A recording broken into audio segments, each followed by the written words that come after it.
এই মুহূর্তে আমার সামনে যারা বসে আছেন, জিনাদেরকে আল্লাহ দয়া করে, রহম করে, মেহেরবানি করে আজকের এই জান্নাতের বাগানে কবুল করেছেন। আমি আমার অন্তরের অন্তঃস্থল থেকে আপনাদের সবাইকে শুভেচ্ছা জ্ঞাপন করছি। আমার সম্মানিত মা বোনেরা, পর্দার অন্তরালে বসে বসে যারা আলোচনা শুনতেছেন, তাদেরকেও শ্রদ্ধা জ্ঞাপন করি। এই মুহূর্তে জানতে চাচ্ছি আপনারা সকলে কেমন আছেন। যে আল্লাহ তাআলা শারীরিক সুস্থতা দান করে, মানসিক প্রশান্তি, সুবহানাল্লাহ বলে। গত বছর এই সময় কিন্তু আমাদের অনেকের শরীর সুস্থ ছিল, কিন্তু মানসিক প্রশান্তি ছিল না, ঠিক কেন বলেন? মনের ভিতরে সবসময় একটা চিন্তা হতো, না জানি কি হয়, না জানি কি হয়। আজরাইল ধরার আগে পুলিশ ধরার ভয়, যেরকম ঠিক কিনা? আপনার বলেন তো, এই বছর কি সেই মানসিক অশান্তি আছে? আল্লাহ তাআলা শরীরটাও সুস্থ রেখে মানসিক প্রশান্তি সহকারে এই জান্নাতের বাগানে আমাদের কবুল করেছেন। খুশি না বেজার? তাহলে জবান খুলে সমস্বরে সকলে বলবো, রব্বানা লাকাল হামদ হামদান কাসীরান তাইয়িবান মুবারাকান ফীহি। আমরা প্রশংসা করলাম কার? কেন করলাম? এমনি এমনি? সর্বসাকুল্যে আমাদের জগৎ হলো তিনটা। জোরে বলেন, কয়টা? অতীত, বর্তমান, ভবিষ্যৎ। অতীতে আমরা রুহের জগতে ছিলাম, বর্তমানে আমরা দুনিয়ার জগতে আছি, ভবিষ্যতে আমরা কোথায় যাব? কোথায়? আপনার বুঝতে পারেননি? রুহের জগতে আল্লাহ আমাদের অত্যন্ত ভালোবেসেছেন। ভালোবাসার কারণে দুনিয়ার জগতে আমাদের মুসলমানের ঘরে কবুল করেছেন। কিছুই বুঝেননি? বুঝলে অন্তত সুবহানাল্লাহ শব্দটা জোরে বলতেন। দুনিয়াতে মানুষ পাঠানোর দায়িত্ব কার? আল্লাহ যদি আমাদের হিন্দু, বৌদ্ধ, খ্রিস্টানদের ঘরে পাঠাতো, আমাদের করার কিছু ছিল? তো যে আল্লাহ ওই সকল ঘরে না পাঠায় সরাসরি মুসলমানের ঘরে কবুল করার কারণে আমরা বিশ্বাস করতে পারি রুহের জগতে আল্লাহ আমাদের অত্যন্ত ভালোবাসার কারণেই দুনিয়ার জগতে আমাদের মুসলমানের ঘরে কবুল করেছেন। আপনারা মনে করেন জান্নাতে যাবার গেলে বিনা হিসাবে 99 নম্বর লাগবে। কয় নাম্বার? 100-র ভিতরে 99। রুহের জগতে 33, দুনিয়ার জগতে 33, আর আখিরাতের জগতের 33। তাহলে কত হলো? জোরে বলেন। আমরা কিন্তু 66 পাচ্ছি। 66 নম্বর আমরা পেয়ে গেছি। আল্লাহ আমাদের ভালোবেসে মুসলমানের ঘরে কবুল করেছেন। রুহের জগতে 33, দুনিয়ার জগতেও 33। এখন বাকি আছে 33। কত বাকি আছে? খালি 33টা নম্বর যদি আমরা পাই, বিনা হিসাবে আল্লাহ আমাদেরকে জান্নাত দিয়ে দিবে। আল্লাহ কোরআনে বলেছেন, ওমাই ইয়াবতাগি গায়রাল ইসলামা দীনান ফালাই ইউকবালা মিনহু। ইসলাম ছাড়া অন্য কোন জীবন ব্যবস্থা, ধর্ম কেউ যদি গ্রহণ করে, আল্লাহ বলেছেন তা কখনোই কবুল করা হবে না। তাহলে বহু ধর্মের ভিতরে আল্লাহ আমাদের যে ধর্মে কবুল করেছেন তার নাম কি? আরো জোরে বলেন। ইন্নাদ দীনা ইনদাল্লাহিল ইসলাম। মাশাআল্লাহ। এই জন্য আমরা আল্লাহর প্রশংসা বেশি বেশি করব যে আল্লাহ আমাদেরকে দয়া করে, রহম করে মুসলমানের ঘরে কবুল করে মুসলমান হিসাবে আমাদের পরিচয় দেওয়ার তৌফিক দিয়ে দিয়েছেন। খুশি না বেজার? তাহলে জবান খুলে বলি আলহামদুলিল্লাহ। আছেন আমার মুক্তার, আছেন আমার বারিস্টার, শেষ বিচারের হাইকোর্টেতে তিনি আমায় করবেন পার, আমি পাপী রাসূল জাবিন্দার। কোনো কারণে যদি আখিরাতে আমরা আটকে যাই, আটকে যাওয়া বোঝেন না, কোনো কারণে আপনি যদি ধরা পড়েন, আল্লাহ যদি আপনাকে ধরে, তাহলে আমাদের নবী সেদিন উকিল হয়ে ব্যারিস্টার হয়ে আল্লাহর কাছে আমাদের ব্যাপারে ওকালতি করে আমাদের সুপারিশ করে জান্নাতে পৌঁছায় দিবে। বিশ্বাস হয়? তাহলে ভাগ্যগুণে এমন একজন নবীর উম্মত আল্লাহ আমাদের কবুল করেছেন যে আখিরাতের জগতে যদি আটকেও যায় আমাদেরকে সুপারিশ করার আছে, আছে না নাই? মোটামুটি আমাদের ভাগ্য খুবই ভালো। হেদায়েত স্বরূপ আল্লাহ তাআলা কোরআন নামক একটা কিতাবও আমাদেরকে দিয়ে দিল। ধরে কান সুবহানাল্লাহ। এই জন্য আল্লাহ কোরআনকে লক্ষ্য করে বলেছেন, অনুনাজ্জিলু মিনাল কোরআনি মা হুয়া শিফাউ ওয়া রাহমাতুল লিল কি মুমিনিন। খেয়াল করে শোনা লাগবে, সবার জন্য কোরআন নয় তো। কোরআনকে আল্লাহ শিফা স্বরূপ, রোগ মুক্তি স্বরূপ দান করেছেন কেবলমাত্র শুধুমাত্র মুমিনদের জন্য।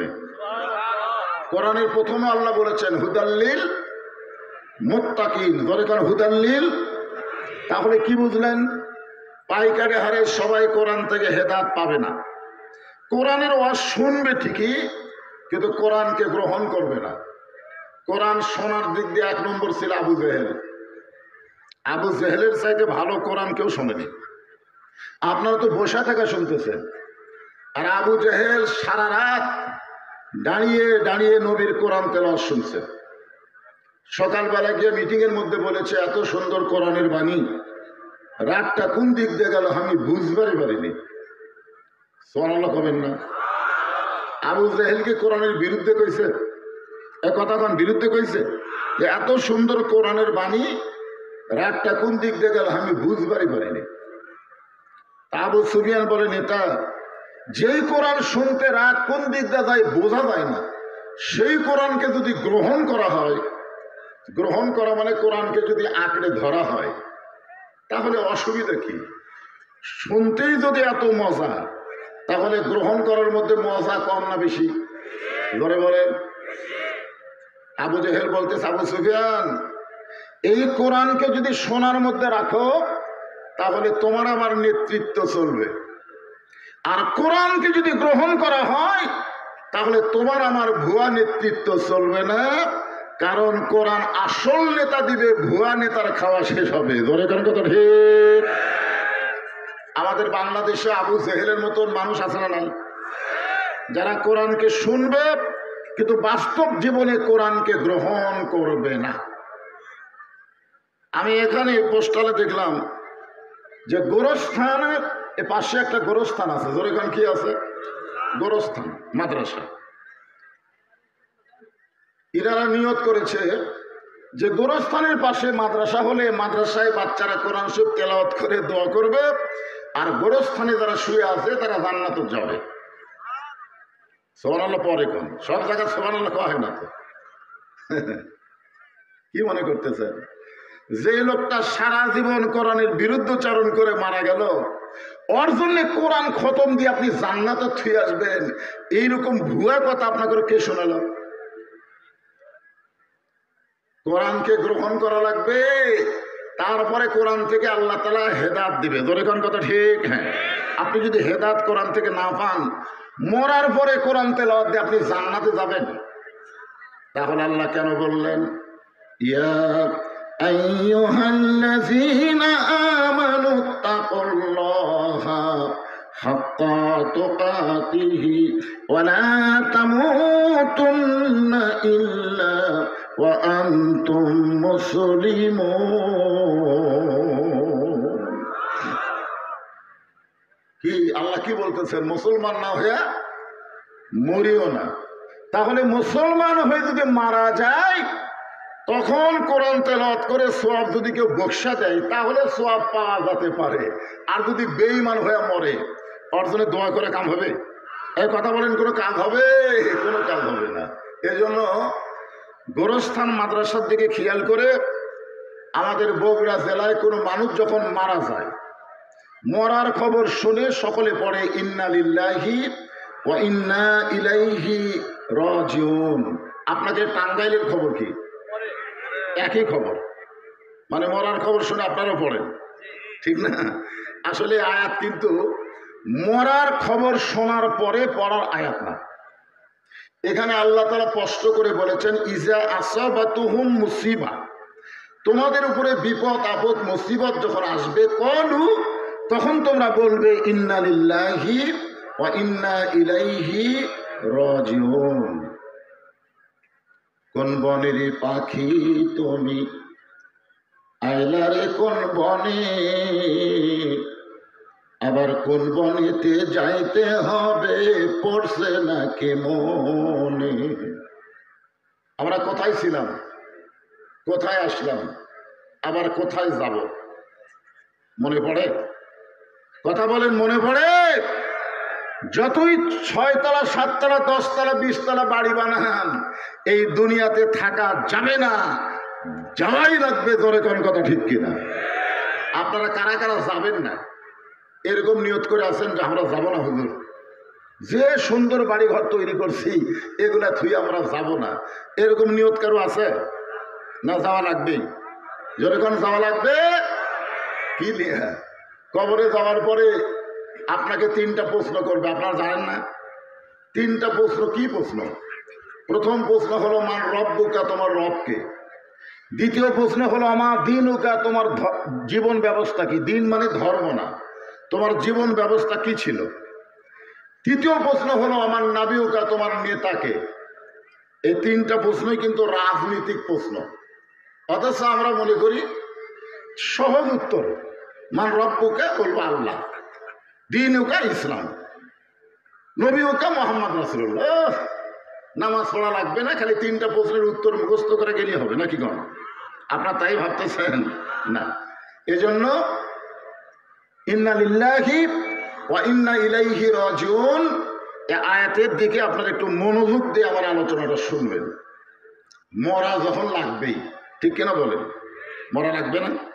লাগবে। কখন? কখন জানি? জানা থাকলে ভালো হতো যে 2035 সালের জানুয়ারি মাসের 13 তারিখ আমার মৃত্যু হবে। এইরকম যদি আমরা জানতাম, মোটামুটি সাইজ হতাম। এবার আর তো সময় বেশি বাকি নাই, এখন থেকে একটু সাইজ হয়ে যায়, ঠিক কিনা বলেন? কিন্তু আমাদের তো জানা নেই। যে কোনো সময় যদি আমাদের মৃত্যু হয়, তাহলে আমরা যেভাবে তৈরি হয়ে আছি, এই মুহূর্তে যদি আমাদের ডাক পড়ে, আপনি কিভাবে ডাকের উত্তর দিবেন? আসেন এদিকে খেয়াল করে মনোযোগ দিয়ে আমাদের কথাগুলো শুনতে হবে। রাজি আছেন সবাই ইনশাআল্লাহ? আমরা আল্লাহর প্রশংসা করব যে আল্লাহ তাআলা হেদায়েত স্বরূপ আমাদেরকে একটা কোরআন শরীফ দিয়েছেন, যে কোরআনের প্রথমেই আল্লাহ বলেছেন হুদাল্লিল মুত্তাকিন। অনুনাজ্জিলু মিনাল কুরআনি মা হুয়া শিফাউ ওয়া রাহমাতুল লিল মুমিনিন। বিপদ আপদ মুসিবত আসলে আমাদেরকে বলা লাগবে ইন্না লিল্লাহ। ধরেন ঠিক কিনা? আপনার বলেন তো, বর্তমানে বাংলাদেশে সবচাইতে বড় বিপদের নাম কি? মানুষ মরার পরে ইন্না লিল্লাহ পড়া লাগবে, এগুলো এই কথা কোরআনে কোনো জায়গায় আছে? কখন বলা লাগবে? বিপদ আপদ মুসিবত আসলে ইন্না লিল্লাহ বলতে হবে। এই মুহূর্তে আমাদের বাংলাদেশের সবচাইতে বড় বিপদের নাম কি? কথা হয় না। আপনাকে জানেন না? না জানলে বলবেন হুজুর জানি না। আমার কথা কি শুনতে পাচ্ছেন? তাহলে হা করা লাগবে তো। বর্তমানে বাংলাদেশের সবচাইতে বড় বিপদের নাম কি জানেন না? কি শোনা যায় না? হাসিনা বাংলাদেশে আছে? এই পাগলার হাসিনা আছে? ও তো চলে গেছে। যেটা চলে গেছে তার কথা উচ্চারণ করেন। আমি বলতেছি বাংলাদেশের সবচাইতে বড় বিপদ বর্তমানে নাম কি? আপনার যদি না বলেন আমি বলে দিচ্ছি। বর্তমানে বাংলাদেশের সবচাইতে বড় বিপদ হলো মানুষ কোরআনের ওয়াজ শোনে কিন্তু কোরআন মোতাবেক চলতে চায় না। ধরে কোন ঠিক কিনা? ওয়াজ শুনবে কিন্তু কোরআনকে গ্রহণ করবে না। এই কোরআনকে যদি আমরা গ্রহণ করি, পুরুষ হোক বা নারী, পুরুষ হোক বা নারী, যদি আমরা কোরআনকে গ্রহণ করি তাহলে আমাদের অবস্থাটা কেমন হবে? এখনো তো আমরা গ্রহণ করিনি, যদি করি। আমার জামাই বলে গেল না যে সব দেখা হলো শেষ, আগামীতে আমরা দেখবো আল্লাহর কোরআনের বাংলাদেশ। ঠিক কিনা? তো জামাই যখন বলেই গেছে, আমি শ্বশুরা রিপিট করতেছি না, আমি শুধু আপনাদের বলতেছি যদি কোরআন মোতাবেক বাংলাদেশ চলে তাহলে আমাদের অবস্থাটা কেমন হবে, এর উপর একটা ছোট চিত্র আমি আপনাদের সামনে উপস্থাপন করতেছি ইন্না লিল্লাহ দিয়ে। যেরকম কি দিয়ে? ইন্না লিল্লাহ। হ্যাঁ, বাংলাদেশের মতন ৯৬টা দেশের খলিফা ছিলেন হযরত ওমর। সোনালো বলেন, বাংলাদেশের মতন কয়টা? ৯৬টা দেশের খলিফা ছিলেন হযরত ওমর। তিনি আল্লাহর কোরআন কেমন, এই কোরআনের পাওয়ার কত, এইটা দেখার জন্য ছদ্মবেশে মদিনার অলি গলি ঘুরতেছেন, শুধুমাত্র আল্লাহর কোরআনকে দেখার জন্য। ধরে কোন কি দেখার জন্য? আপনারা কি কোরআন দেখতে পাচ্ছেন না শুনতে পাচ্ছেন? আপনারা কি করে বেড়াচ্ছেন? কোন বক্তা কি ঢঙ্গে ওয়াজ করে, ওয়াজ শুনবো। গতকাল মামুনুল হক কিভাবে করছে, আজকে আব্দুল বারী কিভাবে করলো, মসজিদ কিভাবে করে, রফিকুল ইসলাম মাদানী খাটো খুটো মানুষ কিভাবে ঝাঁকি মারে, এগুলো আমরা শুনবো। তাই শোনার জন্যে আল্লাহ বলেছেন সামিনা ওয়া তাআনা, খালি শুনলে হবে না, তো এটা গ্রহণ করা লাগবে। হযরত ওমর আল্লাহর কোরআনকে দেখার জন্য মদিনার অলি গলি ঘুরতেছেন। হঠাৎ হযরত ওমর দেখতে পায় বিস্তীর্ণ মরুভূমির ভিতরে একজন রাখাল উট আর দুম্বা চড়ায়। হযরত ওমর আল্লাহর কোরআনকে দেখার জন্য রাখালকে সালাম দিলেন, আসসালামু আলাইকুম রাখাল ভাই, আমার পেটে ক্ষুধা লাগছে, আমি উটের এক পেয়ালা দুধ চাই। রাখাল মুচকি মুচকি হাসে। ওমর ফারুক বলে, রাখাল আমি তোমারে সালাম দিলাম, উটের দুধ চাইলাম, তুমি আমার সালামের উত্তরও দিলা না, উটের দুধও দিচ্ছ না, তুমি মুচকি মুচকি হাসো কেন? রাখাল বলে, পথিক আমি তোমার সালামের উত্তর দিবার পারবো না, আমি তোমাকে উটের দুধও দিবার পারবো না, আগে জানতে হবে তোমার পরিচয়। আগে জানতে হবে তোমার কি, আগে পরিচয় দাও। তুমি আমার সালাম দিলে আর উটের দুধ চাইলে আর আমি তোমাকে দিব, এমন রাখাল আমি না, আগে তোমার পরিচয় দাও। ওমর ফারুক চিন্তা পড়ে গেলেন যে আমি অর্ধ পৃথিবীর খলিফা, আল্লাহর কোরআন দেখার জন্য ছদ্মবেশ ধারণ করছি, এখন যদি আমার পরিচয় দেই তাহলে গুমুর তো ফাঁস হয়ে গেল। ওমর ফারুক এই চিন্তা যখন করতেছেন, এমন সময় আল্লাহর কোরআন বলে, ওমর রাখাল যখন তোমার পরিচয় চাইছে, তুমি আসল পরিচয় দাও। তোমার আসল পরিচয় তুমি অর্ধ পৃথিবীর খলিফা না, তোমার আসল পরিচয় তুমি ওমর না, তোমার আসল পরিচয় হলো মিল্লাতা আবিকুম ইব্রাহিম ওয়া সাম্মাকুমুল মুসলিমিন। এটা হচ্ছে আমাদের আসল পরিচয়। আসল পরিচয় হলো তোমার জাতির পিতা ইব্রাহিম, যিনি তোমাদের নাম রেখেছে মুসলমান। তাহলে এখন আমাদের আসল পরিচয় যদি দিবার চাই, আমাদের জাতির পিতার নাম কি? আরো জোরে। যারা বলবেন না তারা ভেজাল হবে। আপনি কি মনে করতেছেন এখানে ফেরেশতা নাই? নাই, আপনার দুই কান্দে দুটো ফেরেশতা নাই? আপনি তো জবান না খুলে বোবা হয়ে আছেন, এই দুই ফেরেশতা তো বেকায়দাত করে দেবে। দুই ফেরেশতা বলবো আল্লাহ কি লিখবো, কি তো জবান খোলে না। আল্লাহ কয় লেখ, বাম কান্দের ফেরেশতা লেখ। বাম কান্দের ফেরেশতাকে আল্লাহ, আমি তো কিছু শুনবার পাইনি, তুই তো মাসটা ডাবে মুখ ডাবে বসে আছে, কথা কয় না তো। আল্লাহ বলে তুই শুনবার না পাইলে কি হবে, আমি আল্লাহ বুঝবার পারছি। আল্লাহু আলিমুম বিজাতিস সুদূর, ওর অন্তরের খবর।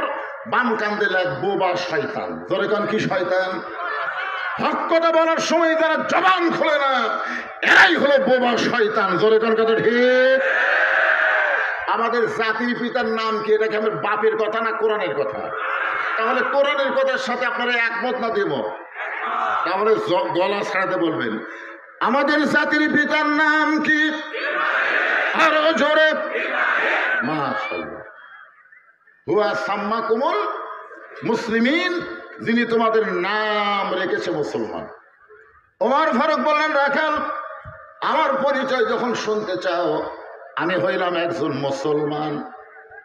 রাখাল মুচকি মুচকি হাসে। ওমর ফারুক বলে, আবার হাসতেছো কেন? বাতাস করে বলেন, আবার হাসতেছো কেন? বলে, হাসার কারণ হলো তুমি যে মুসলমান পরিচয় দিলে, আসল না নকল? ওমর ফারুক চুম করছে, কে? মুসলমান তো মুসলমানই, এর মতো আসল নকল কি? ওমর ফারুক বলে, রাখাল মুসলমান তো মুসলমানই, এর মধ্যে আসল নকল কি? রাখাল বলতেছে, আসল মুসলমান যারা হবে তারা সাওয়ার ব্যাপারে সতর্ক থাকবে, দরকার হলে ফাঁসির মঞ্চে যাবে, কিন্তু আসল মুসলমান রাষ্ট্রপতির কাছে বাঁচার দরখাস্ত লিখবে না। দরকার কথা ঠিক না? এরকম মুসলমান বাংলাদেশে ছিল কি ছিল না? উকিল বলতেছে, স্যার যে কোনো সময় আপনার ফাঁসি হতে পারে, আপনি যদি রাষ্ট্রপতির কাছে দরখাস্ত রাখেন আর রাষ্ট্রপতি দয়া করে যদি আপনাকে মাফ করে দেয়, তাহলে আপনার ফাঁসি কার্যকর হবে না।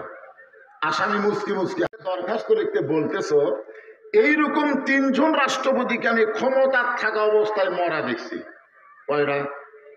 একটা হলো শেখ মুজিবুর রহমান, একটা জিয়াউর রহমান, একটা জিল্লুর। জোরে কান, কয়টাই রহমান? কয়টাই? একটা কি? শেখ মুজিবুর রহমান। কেবারে আপনার নাম জানেন না, জোরে বলেন। শেখ মুজিবুর, জিয়াউর, জিল্লুর। যারা ক্ষমতা থাকতেই মারা যায়, তাদের কাছে কোনো মুসলমান জীবন ভিক্ষা চাবে না। জোরে কান কত ঠিক না? উকিল বলতেছে, এই গোয়ার্কির কারণেই তো আপনার ফাঁসি হবে। আসামি মুচকে মুচকে হাসে। উকিল বলে, আপনার ফাঁসি হবে, আপনি হাসতেছেন। আসামি বলে, উকিল আমার ফাঁসি হবে, কিন্তু আমার মৃত্যু হবে না।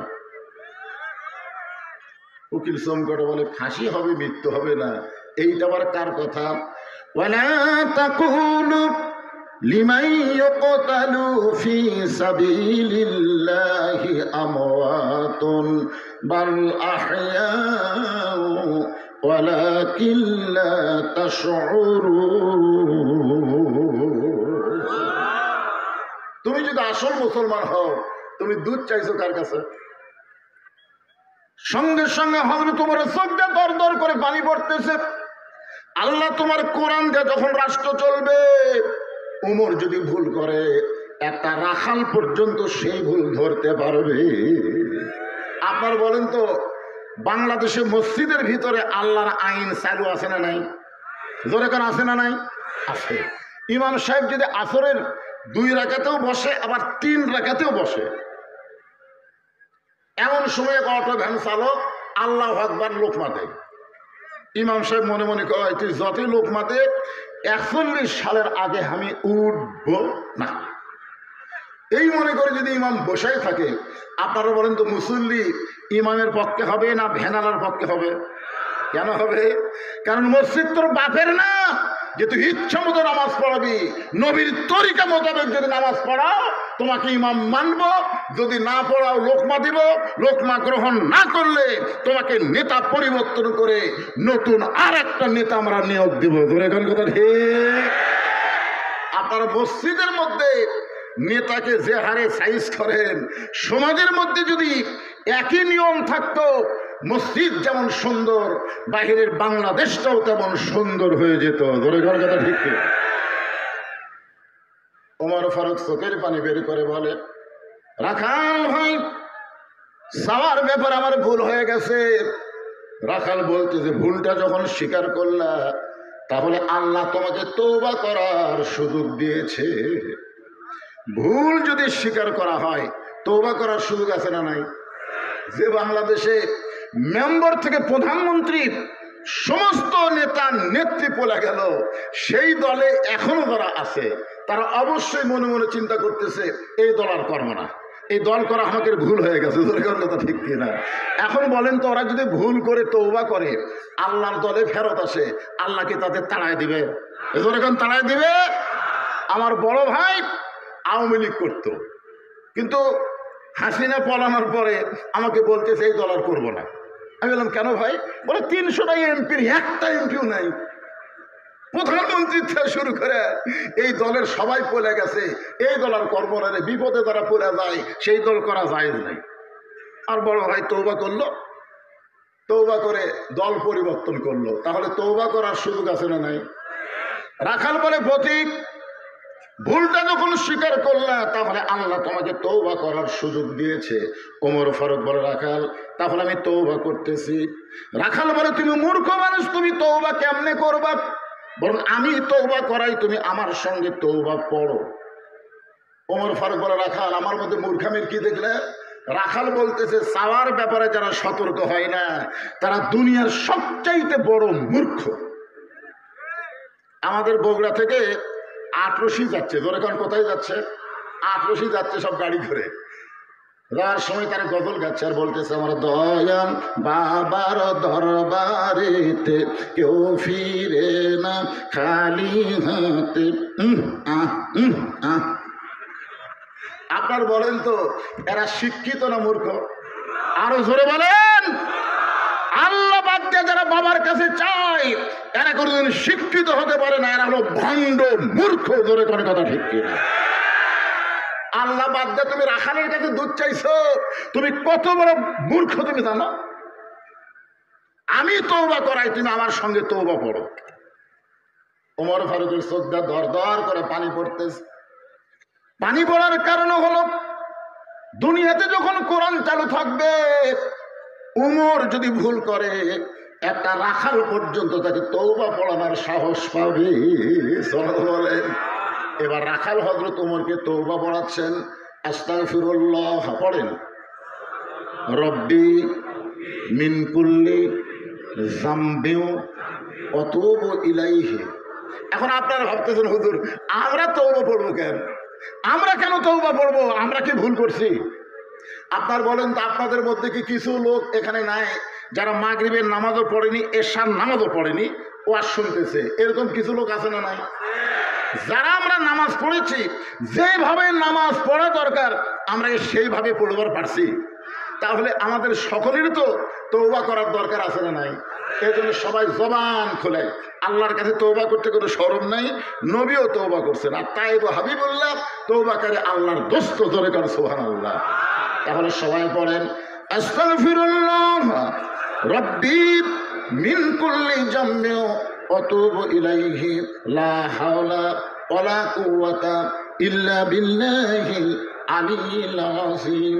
ওমর ফারুক তওবা করার পরে বলতেছে রাখাল ভাই আল্লাহর হস্তে ওটের এক পেয়ালা দুধ দাও, যেই দুধটা পান করে আমি ক্ষুধা তৃষ্ণা নিবারণ করতে চাই। রাখাল মুচকি মুচকি হাসে। ওমর ফারুক বলে রাখাল আবার হাসো কেন? বলে তওবা করার পরে তুমি আবার মুনাফিকি করলে। বিএনপির একজন সাংসদ নাম হলো হারুন। জোরেকার নাম কি? আপনারা দেখছেন আওয়ামী লীগের সময় এই হারুন সাহেব কিন্তু সংসদে কোরআনের আয়াত বলতো আর ওয়াজ করতো। আপনারা শোনেননি? এই শোনেন নাই? তখন আমরা মনে করতাম এর মতন পাকা মুসলমান দুনিয়াতে নাই রে। হায় হায়, যে হারে কোরআনের আয়াত খায়, আয়াতের উদ্ধৃতি দিয়ে কথা বলে সংসদে হাসিনার ফ্যাসিস্ট সরকারের সময়, এর মতন ভালো মানুষ দুনিয়াতে নাই। কিন্তু বর্তমানে দেখতেছি ওই বেটা ভালো না, আস্ত মুনাফিক। জোরে বলেন কথা ঠিক কিনা? আমাদের কলিজার টুকরা আজাহারিকে নিয়ে সে ধর্ম ব্যবসায়ী বলেছে, বেটা তোমার পায়ের তলে মাটি নাই। জোরে কোন কি নাই? পায়ের তলে মাটি নাই। বাংলাদেশের কোন মুসলমান বলতে পারবে না এমন কোন নেতা বাংলাদেশের জন্ম হয়েছে যার জনসভায় লক্ষ লক্ষ মানুষ হয়, একটাই মাত্র কোরআনের পাখি যুবক আজাহারি। জোরে বলেন কথা ঠিক কিনা? আর তারে নিয়ে তুমি ধর্ম ব্যবসায়ী বলো, চাঁদাবাজ বলো, এ কথা বলার পিছনে কারণ হলো তুমি আসলে মুসলমান না, তুমি হলো মুনাফিক। রাখাল বলে প্রতীক তওবা করার পরে তুমি আবার মুনাফিকি করলা। ওমর ফারুকের চেহারা রক্তের মতো লাল হয়ে গেছে। এই রাখাল, এই আমার মধ্যে মুনাফিকের কি দেখলা? রাখাল বলতেছে মিয়া এত গরম হও কেন? তোমার মুখের সাথে মনের মিল নাই। লিমা তাকুলু মা লা তাফালুন। তুমি সত্যি করে বলো তো আমি কি ওটের মালিক? আমি যদি উটের মালিক হইতাম তোমাকে রাখাল বললা কেন? আর যখনই রাখাল কইছো তখন তোমার মন বলতেছে আমি উটের মালিক না। আর মালিক বাদ দিয়ে কেউ যদি রাখালের কাছে চায় তারপরও রাখাল দিবার পারবে, তারপর মানে আমি নিজে। আপনার এক মাহফিলে ওয়াজ করে কেবল টেস্ট থেকে নামছি, ইতিমধ্যে এক লোক দৌড়ে এসে আমার হাতের মধ্যে 100 টাকা দিয়ে কয় হুজুর দোয়া করেন। টাকা চকচকা পকেটে রেখে বললাম ভাই কিসের দোয়া? বই আমার বইয়ের পেটে একটা বাচ্চা আছে, হুজুর আপনি এমন দোয়া করবেন আল্লাহ যেন একটা পুত্র দেয়। আমি পকেট থেকে 200 টাকা বাইর করে দিলাম।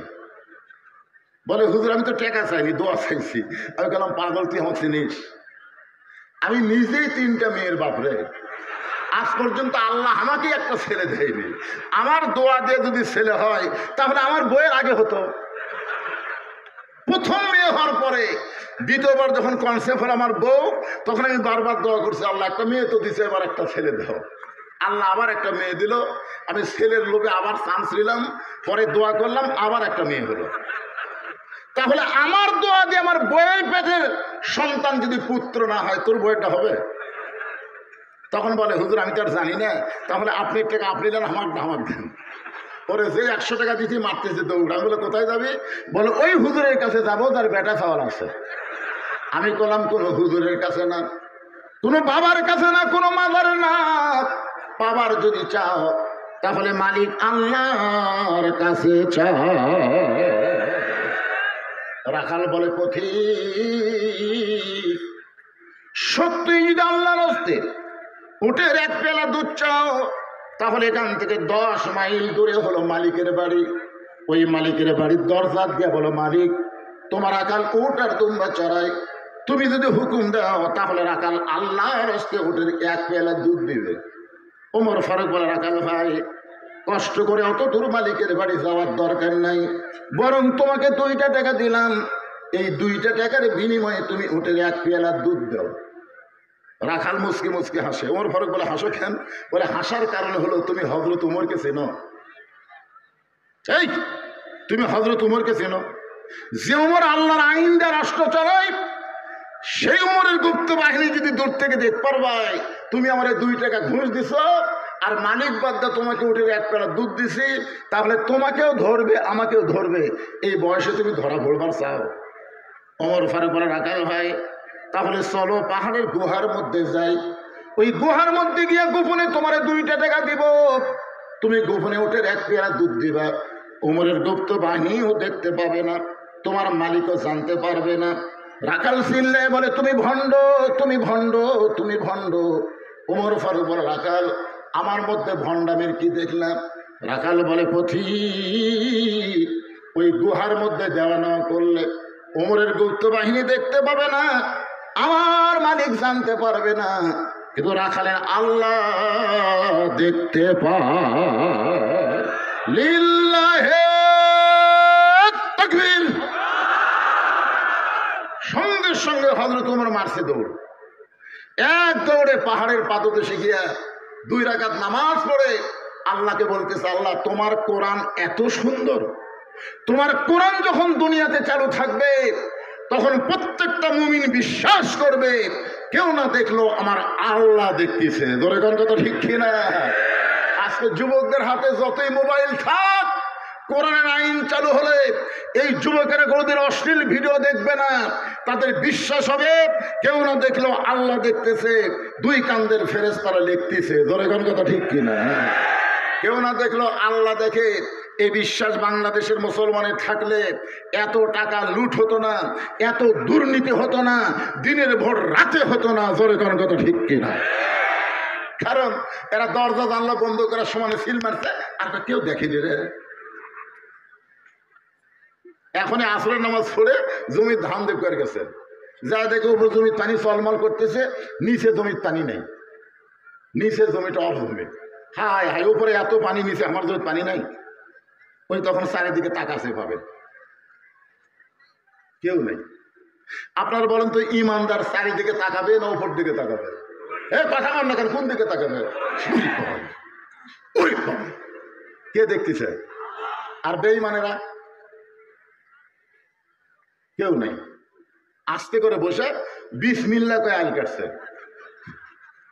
বর্তমানে বাংলাদেশে বিসমিল্লাহ কয়ে শয়তানি করতেছে, তোরে কথা কর না, সারারা বিসমিল্লাহ কয়ে শুরু করে এমন কথা বলে আমরা নাকি ধর্ম ব্যবসায়ী। তার মানে বিসমিল্লাহ কয়ে কি কাটা? আল কাটা। বিসমিল্লাহ কয়ে আল কেটে ওই পানি দিয়ে হাত ধোছে, হাত ধুয়ে উপর দিকে উঠে চারিদিকে তাকায় বলতেছে আলহামদুলিল্লাহ, কেউ দেখেনি। আপনার বলেন তো, লোকটার নামাজ আছে কিন্তু কি নাই? আরো জোরে বলেন। ওমর ফারুক কান্দের বলে, মাবুদ তোমার কোরআন এত সুন্দর, তোমার কোরআন যখন দুনিয়াতে চালু থাকবে তখন মুসলমানের বিশ্বাস হবে কেউ না দেখলেও আল্লাহ দেখতেছে। আল্লাহ গো, এতক্ষণ আমি রাখালকে দেখি নাই, রাখালের ভিতরে তোমার গোটা কোরআন আমি ওমর দেখতে পাই। তাহলে কোরআন কি শুধু ওয়াজ শোনার জন্যে? রাখাল পিছনে গিয়ে বলে, পথিক যতই কান্দ উটের দুধ দিবার পারলাম না।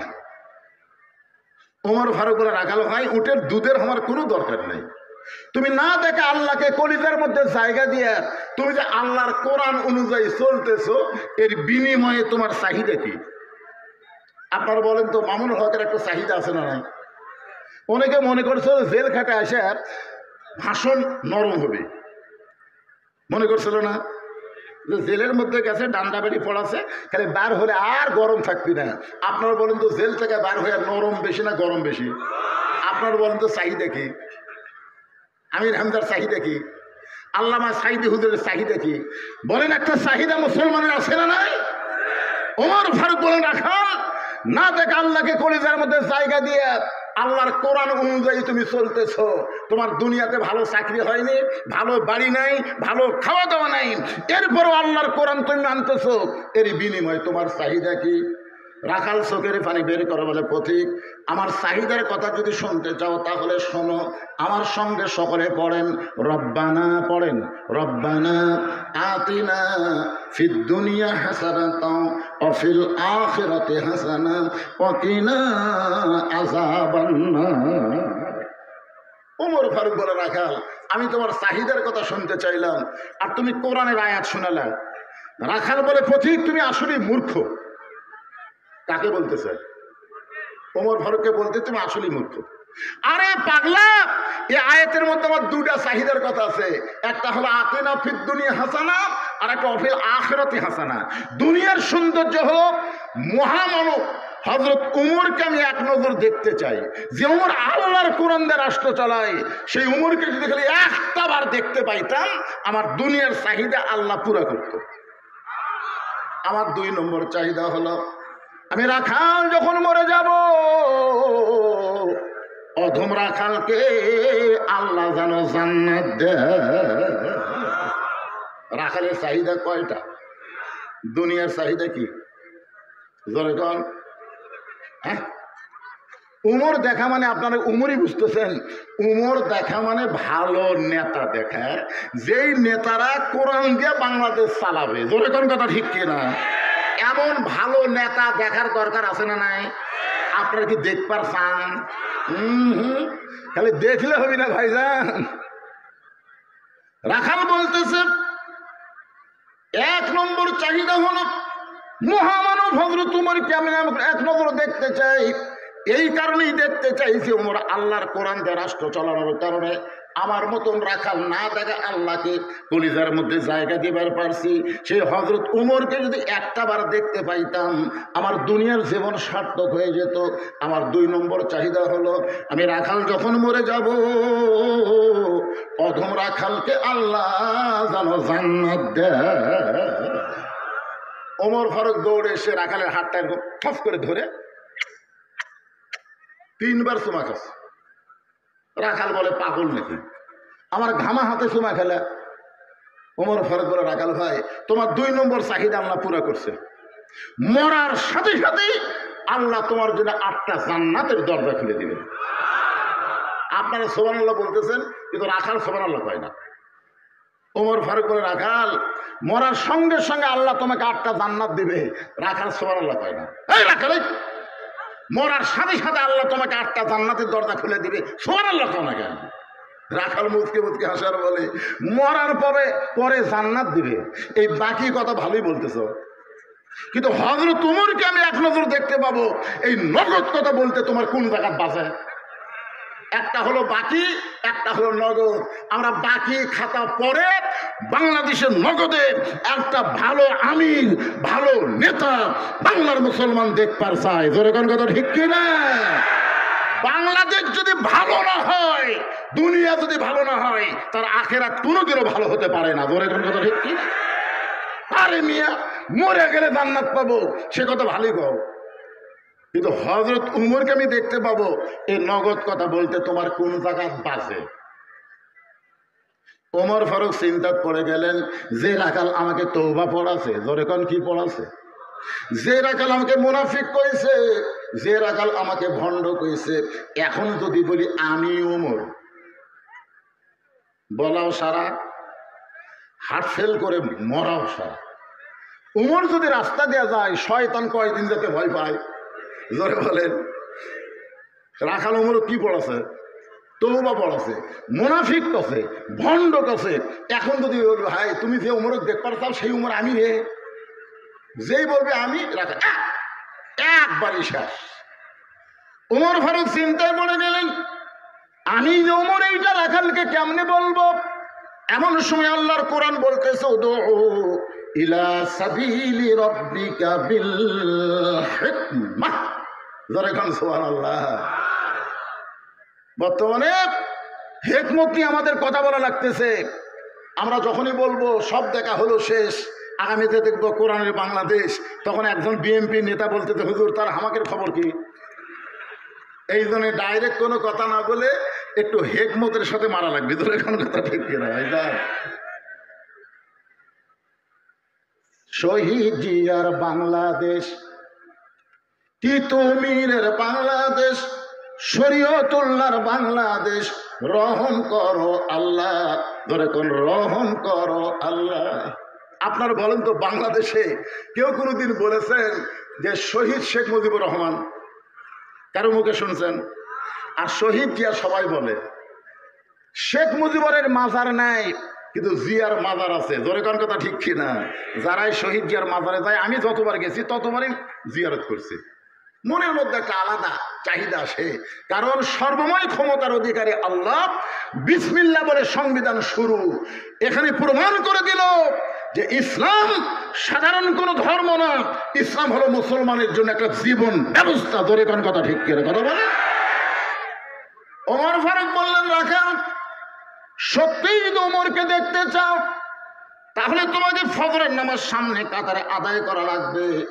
ফজরের নামাজ যদি সামনে কাতারে আদায় করো, মেহরাবের মধ্যে লক্ষ্য করে দেখবা যে এই মানুষটা ইমামতি করতেছে, ওই মানুষটি হলেন হযরত ওমর। এখন আপনারা বলেন তো, আগামী ইলেকশনে যত নেতা আপনাদের কাছে ভোট চাবে, ওই সমস্ত সকল নেতা কি ইমামতি করবার পারবে? তাহলে কোরআনটা যখন বাংলাদেশ চলবে, তখন খালি নেতা হলে হবে না, বড় মসজিদের ইমামও হওয়া লাগবে। জোরে কোন কথা ঠিক? রাখাল উমরকে যদি দেখবার চাও, ফজরের নামাজ সামনে কাতার আদায় করবা, মেহরাবের মধ্যে লক্ষ্য করে দেখবা যেই মানুষটা ইমামতি করতেছে, ওই মানুষটি হলেন হযরত ওমর। রাখাল ছোট বাচ্চার মতন কান্দে। ওমর ফারুক বলে, রাখাল কান্দার কারণ কি? বলে, কান্দার কারণ হলো আমি বারান্দাত নামাজ পড়ি, আমি মসজিদের ভিতরে ঢোকার সাহস পাই না। মসজিদের মধ্যে দামি দামি সাহাবী, আর দামি দামি সাহাবীর মধ্যে আমি রাখাল কেমনে যাই? ওমর ফারুক বললেন, রাখাল মসজিদের ভিতরে দামি দামি আর তুমি কম দামি, এই কথা তোমাকে কে বুঝালো? ইসলামে তো এই কথা নাই। ইসলামে হচ্ছে ইন্না আকরামাকুম ইনদাল্লাহি আতকাকুম। ওই ব্যক্তি সবচাইতে দামি হয় যার কলিজার মধ্যে আল্লাহর বেশি ভয়। সুবহানাল্লাহ।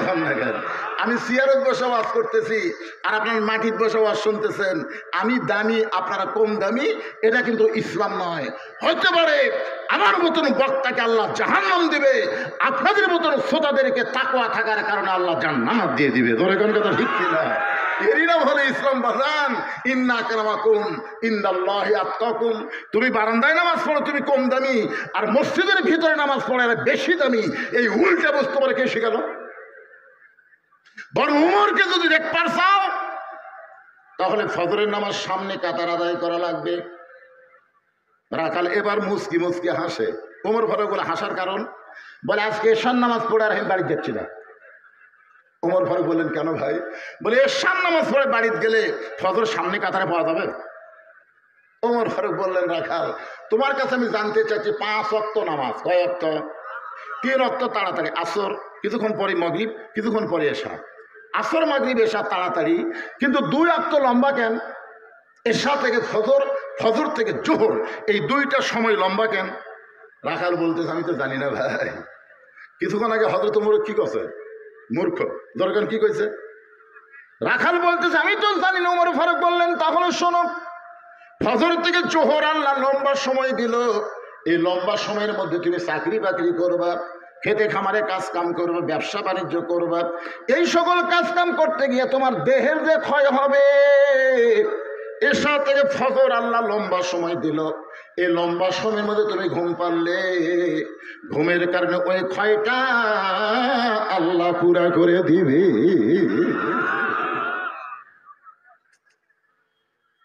ঘুমের কারণে আল্লাহ কি করে দিবে? কথা কয় না। ঘুমের কারণে দেহের ক্ষয় আছে না নাই? ঘুমের কারণে আল্লাহ ক্ষয়টা পুরো করে দিবে। বরং তুমি আজানের গুরুত্ব দিও। 5 ওয়াক্ত নামাজের ভিতরে সবচাইতে গুরুত্বপূর্ণ আজান কোন নামাজ? আরো জোরে কর। ফজরের নামাজে একই শব্দ 2 বার বলে। যুবকেরা তোমরা শুনবার পাও, মুরব্বীরা শুনবার পায়, কিন্তু যুবকেরা পায় না। এরা 3টা পর্যন্ত ফেসবুক চালায়, 3টা পর্যন্ত মোবাইল দেখে, ফজরের আগ দিয়ে এমন ঘুম দেয়।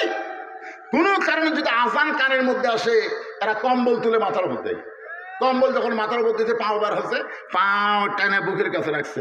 আপনি বাহির থেকে মনে করবেন চাউলের বস্তা ঢাকা আছে, কেরে মাথাও নাই পাও নাই, গেল কোথায়? কম্বল টানতে দেখেন কম্বলের ভিতর ওর সাইজ আর সকালবেলা সাইড টিপে কুত্তার সাইজ একই সাইজ। আমি যেই বলবো ফজরের নামাজ বাদ দিয়ে ঘুম পাড়ে যারা, আপনার বলবেন কুত্তার আমল করে তারা, বলতে পারবেন না ভাইজান? ফজরের নামাজ বাদ দিয়ে ঘুম পাড়ে যারা,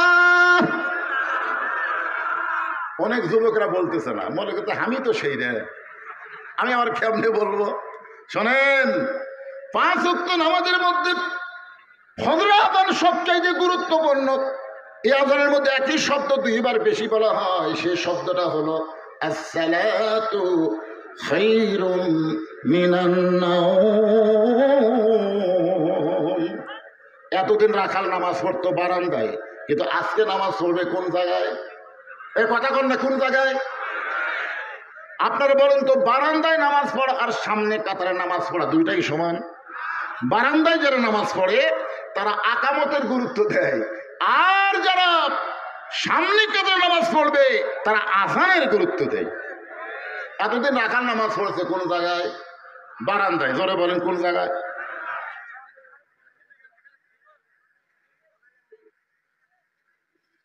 এতদিন রাখাল নামাজ পড়েছে বারান্দা আছে, বলো সামনে কাতারে। আর সামনে কাতারে যদি নামাজ পড়ার চায়, তাহলে বারান্দা থবি না মসজিদের মধ্যে ঢোকা লাগবে?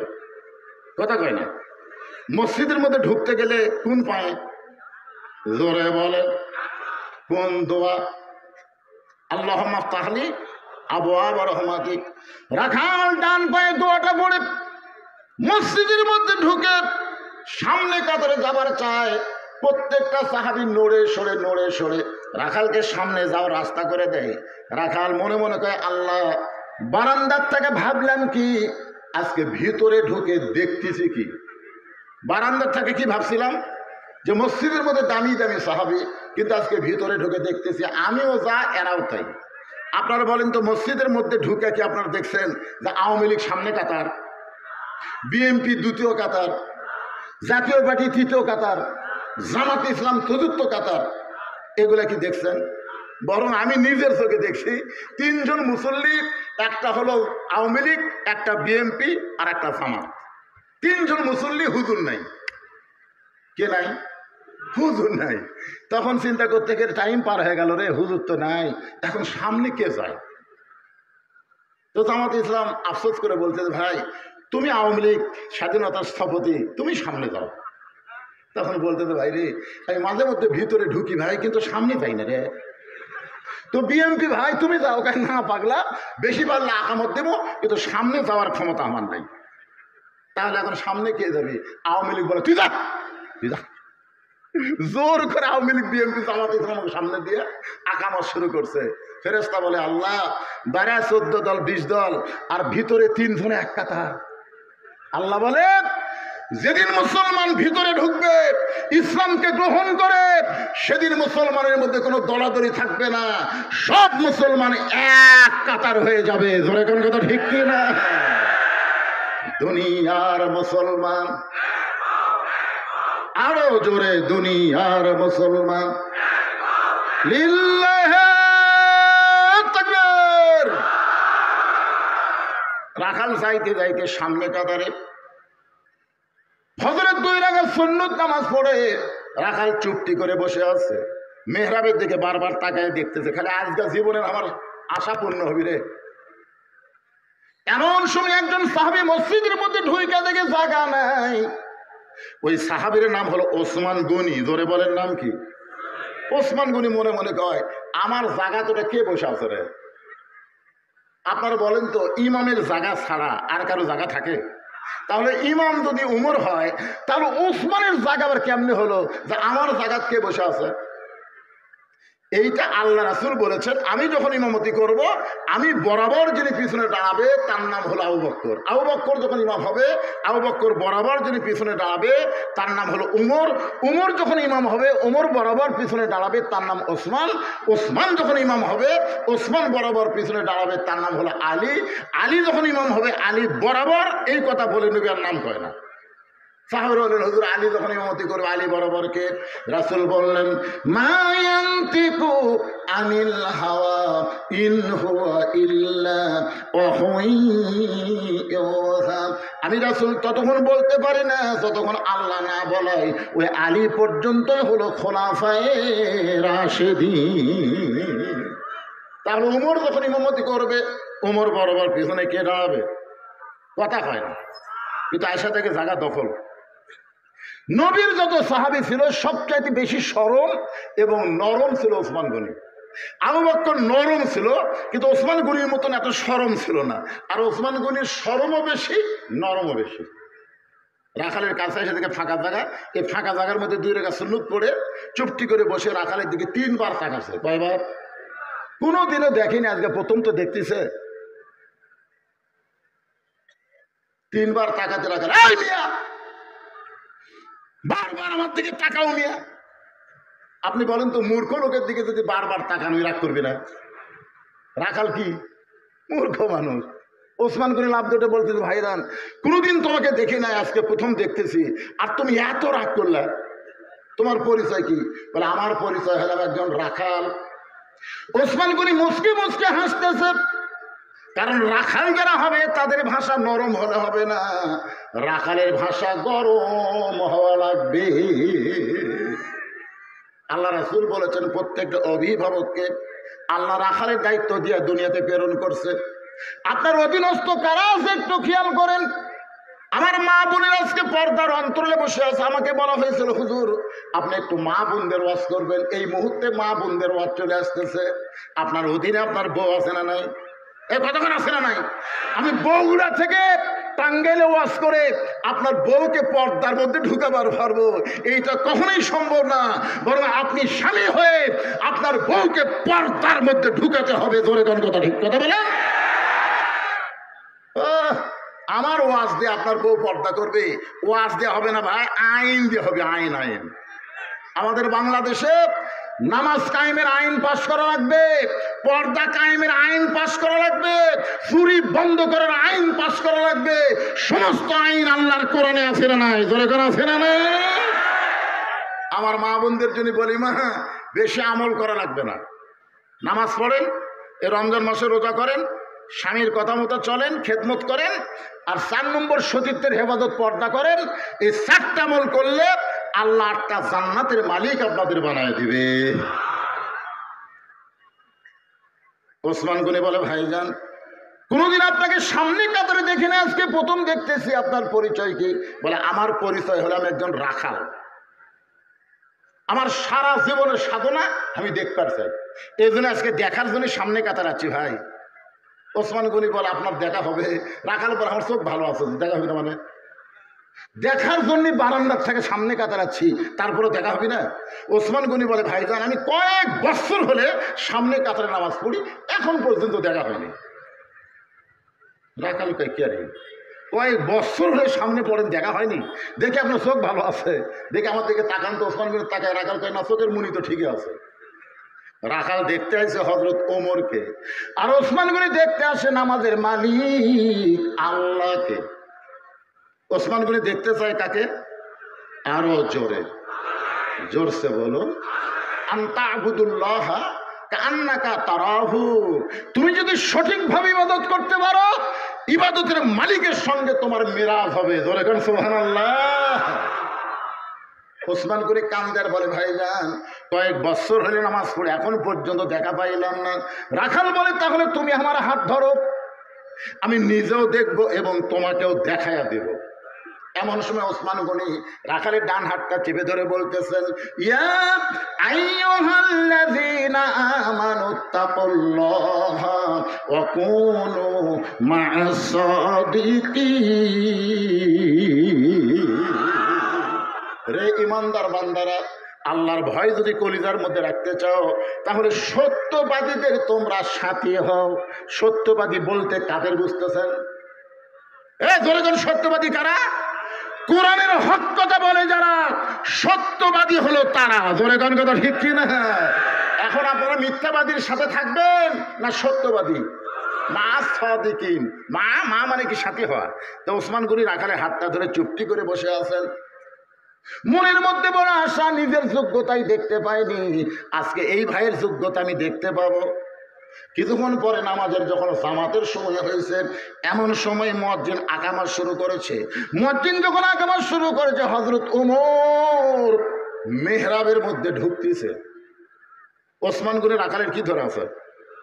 আমার কথা দিয়ে খেয়াল করে, কি ধরে আছে? রাখাল খালি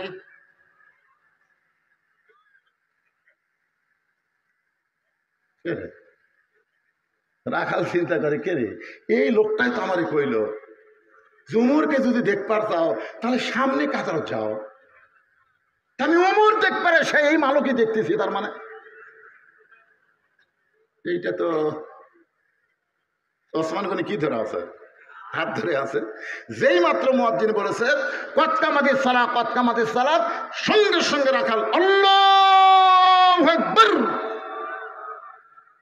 ওসমান গনি রাখালের হাত ছেড়ে দিয়ে বলে ভাইজান, ইমাম সাহেব ভুল করলে মানুষ লোকমা দেয়, এখন পর্যন্ত মুয়াজ্জিনের আকামতি শেষ হয় নাই আর তুমি আল্লাহু আকবার লোকমা দিলা। রাখাল বলতেছে এই জন্যই তো তুই কানা, এত বছর হলে সামনে নামাজ পড়িস, এখন পর্যন্ত দেখবার পাস না, এই জন্যই তো তুই কানা। আমি কি জন্য লোকমা দিলাম নিয়ে তুমি জানো না? দ্বিতীয় কাতার থেকে একজন সাহাবী দৌড়ে এসে রাখালের হাতটায় হাসকা টানতে বলে, পাগল তোকে সামনে দেখি আমার সন্দেহ হয়েছে, তোকে সামনে কাতার দেখি আমার সন্দেহ হয়েছে, যে মানুষটা তুই কানা কানা বলে তিরস্কার করতেছিস, এই মহামানবকে তুই চিনিস? যে মানুষটাকে তুমি কানা কানা বলে তিরস্কার করতেছো, এই মহামানবকে তুমি চেনো? রাখাল বলতেছে আমি বারান্দাত নামাজ পড়ি, আমি ভিতরের কাউরে চিনি না, আমি ভিতরের কাউরে চিনি না। সাহাবী বলে পাগল রে, তুমি যারা কানা কানা বলে তিরস্কার করতেছো, এই মানুষটা হলো আল্লাহর নবীর জামাই, ডবল জামাই ওসমান গনি। আল্লাহর নবীর কি জামাই? ডবল জামাই। ধরে বলেন কি জামাই? ওসমান গনি। রাখাল বলে এই জন্যই বারান্দার নামাজ পড়ি, আমি ভিতরে ঢোকার সাহস পাই না, এই জন্যই বারান্দায় নামাজ পড়ি, আমি ভিতরে ঢোকার সাহস পাই না। কিন্তু ওই পথিক ওমর ফারুকের দিকে আঙ্গুল তুলে বলতেছে, ওই পথিক আমার সর্বনাশ করেছে, ওই পথিক আমারে কইছে উমরকে যদি দেখতে চাও তাহলে সামনে কাতারে নামাজ পড়ো। আমার সারা জীবনের সাধনা একটা বার শুধু আমি হযরত উমরকে দেখতে চাই, আর উমরকে দেখার জন্য সামনে কাতারে আইছি ভাই। আর সামনে কাতারে এসে যদি পথিককে মেহরাবের মধ্যে দেখা যায় তাহলে তোমরাই বলো লোকমা দেওয়া ছাড়া তোমার উপায় নাই, আমি আল্লাহু আকবার লোকমা দিয়া ওই পথিককে মেহরাব থেকে বের করে দিব। ওই জায়গায় হযরত ওমরকে আমি এক নজর দেখতে চাই। হাজার হাজার সাহাবেরা কান্না শুরু করেছে। সমস্ত সাহাবেরা যখন কাঁদতেছে, রাখাল চিল্লায় বলে, বারান্দায় নামাজ পড়া ভালো, এই ভিতরে কেন কান্দা কান্দি শুরু হয়ে গেল? ওসমান গনি বলে, রাখাল ভাই, ভিতরে কান্দার কারণ হলো তুমি যারে পথিক পথিক বলতেছ তিনি হলেন হযরত ওমর। গাছের গোড়া কাটলে গাছটা যেমন পড়ে যায়, রাখাল মেহরাবের মধ্যে তেমন পড়ে গিয়া মুরগি জব করা মুরগির মতন ছটফট করে বলে, আমির আল মুমিনিন, আমি আপনাকে তওবা পড়াইছি, আমি আপনাকে মুনাফিক কইছি, আমি আপনাকে ভণ্ড কইছি, এত কথা বলেছি গো আমির, অধম রাখালকে আপনি কিছুই বলেন নাই। হাজার হাজার সাহাবীরা চিল্লায় উঠছে, কে রে মেহরাবের ভিতরে কারে তওবা পড়াইছে, কারে মুনাফিক কইছে, কারে ভণ্ড কইছে, কে রে কার সামনে আবল তাবল বকতেছে? রাসূল বলেছেন, আমার পরে কেউ যদি নবী হতো, লাউকান ওমর, আল্লাহ ওমরকে নবী বানায়া দিত। সুবহানাল্লাহ কোন না কেন? প্রত্যেকটা সাহাবী সম্পর্কে, যেরকম ওসমান গনি সম্পর্কে আল্লাহ রাসূল বলেছেন, ওসমান, আল্লাহ তোমাকে এত সম্পদ দিয়েছে ওসমান, তুমি কি সম্পদের হিসাব জানো? ওসমান গনি বলে, রাসূলুল্লাহ, আল্লাহ আমাকে কত সম্পদ দিয়েছে, আমি তন্ন তন্ন করে হিসাব না দিবার পারলেও একটা হিসাব আপনাকে দিবার পারবো। বলে, কি হিসাব? বলে, আল্লাহ আমাকে এত সম্পদ দিতে, সেই সম্পদ আমি গুদামজাত করে রেখে ওই গুদামে যে তালা দিছি, ওই তালার চাবি টানতে একটা উট হিমশিম খায়। আপনার বুঝা পারলেন না? বুঝা পারলে সুবহানাল্লাহ বলতেন। মানে যত গুদামে আমি মাল রাখছি, ওই গুদামের দরজার তালা দেওয়ার পরে যে ছোড়ানি থাকে না, চাবি কন না ছোড়ানি কন, এই চাবি টানতে একটা উট হিমশিম খায়। নবী বলে, ওসমান, আল্লাহ তোমাকে এত সম্পদ দিছে, এখন যদি আল্লাহ সম্পদ ফেরত চায় তাহলে তুমি কি করবা? ওসমান করে এক দৌড়ে গিয়া ওই উটের রশি ধরে টেনে নবীর হাতে দিয়ে বলতেছি, ইয়া রাসূলুল্লাহ, শুধু গুদাম না, গুদামের সম্পদ না, তালা না, চাবি না, ওই চাবি বহনকারী উটটাও পর্যন্ত আমি আল্লাহকে দিয়ে দিলাম। নবী বলে, ওসমান, সবই আল্লাহ দিয়ে দিলে? সবই যদি আল্লাহকে দিলে তাহলে তোমার জন্য রাখলা কি? ওসমান গনি বলে, ইয়া রাসূলুল্লাহ, আমার জন্য আল্লাহ নবী যথেষ্ট। আল্লাহ নবী যদি আমার থাকে, আমার আর অন্য কিছুর দরকার হয় না। নবী আসমানের দিকে তাকায় বললেন, আল্লাহ, ওসমান সব তোমাকে দিয়ে দিল, তুমি বিনিময়ে ওসমানকে কি দিবা? আল্লাহ বলে, আমার গানি ডিগ্রি আমি ওসমানকে দিয়ে দিলাম। আজকে যদি আপনাদের বলা হয় যে এই যে মাদ্রাসার মাহফিল, গোরস্থানের মাদ্রাসার মাহফিল, আল্লাহ যে সম্পদ দিছে, সব সম্পদ আল্লাহ দেওয়া লাগবে, আপনার দিবেন? তাই আমাকে এত বোকা ভাবছেন? ওসমান বোকা? আমরা বোকা লই হুজুর,